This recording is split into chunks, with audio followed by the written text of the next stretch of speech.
સુરતમાં ગૃહ રાજ્યમંત્રી હર્ષ સંઘવીના હસ્તે સેલ્ફ બેલેન્સિંગ ઈ બાઇકનો લોકાર્પણ કાર્યક્રમ યોજાયો હતો। સુરતમાં રાજ્ય ગૃહમંત્રી હર્ષ સંઘવીના હસ્તે સેલ્ફ બેલેન્સિંગ ઈ બાઇકનું લોકાર્પણ કાર્યક્રમ યોજાયો હતો। સુરત શહેર પોલીસ નવી સેલ્ફ બેલેન્સિંગ ઈ બાઇકથી પેટ્રોલિંગ કરશે। AMNS ઇન્ડિયાની CSR પહેલ પ્રોજેક્ટ ગ્રીન અંતર્ગત આ સેલ્ફ બેલેન્સિંગ ઈ બાઇક આપવામાં આવી છે। રાજ્ય ગૃહમંત્રી હર્ષ સંઘવીએ સેલ્ફ બેલેન્સિંગ ઈ બાઇક ચલાવી હતી। આ સાથે રાજ્યમંત્રી મુકેશભાઈ પટેલ પણ સેલ્ફ બેલેન્સિંગ બાઇક ચલાવી હતી। આ બાઇક શહેરના ગીચ વિસ્તારોમાં પોલીસને મદદરૂપ થશે।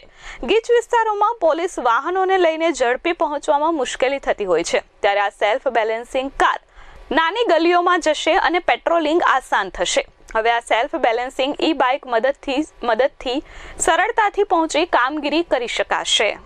AMNS ના CSR પ્રોજેક્ટ માટે સુરત પોલીસે એક ટેકનોલોજી ઈ બાઇકિંગ કે પછી ઈ મોબિલિટીમાં એક ખૂબ જ મહત્વનો નિર્ણય લઈને AMNSના ગ્રીન પ્રોજેક્ટ અંતર્ગત ફિગો આ ઇલેક્ટ્રિક સેલ્ફ બેલેન્સિંગ બાઇકની જે વ્યવસ્થા કરવામાં આવી છે,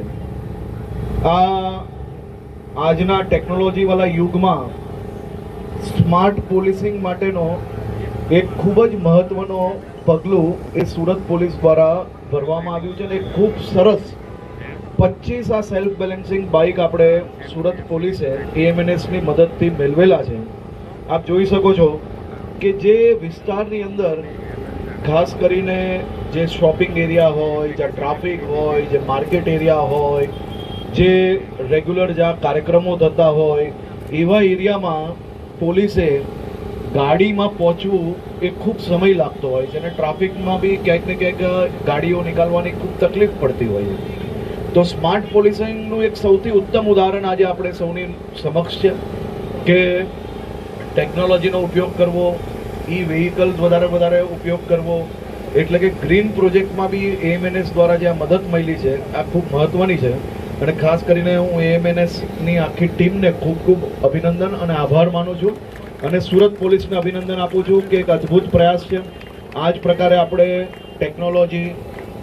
ટેકનોલોજીમાં મોબિલિટીમાં બધી જ વસ્તુઓની અંદર નવા પ્રયોગો કરીને લોકોને સાથે રાખીને એક પછી એક મહત્વના આયામો આપણે શેર કરવાના। ત્યારે શહેરીજનોને ખૂબ અભિનંદન। આપણી શહેરની સ્માર્ટ પોલીસને હવે માત્ર બોલેરો કે બાઇક કે પછી PCR વેન નહીં, પરંતુ આ સ્માર્ટ સેલ્ફ બેલેન્સિંગ બાઇકમાં બી સુરત શહેર પોલીસને આપ સૌ લોકો જોઈ શકશો।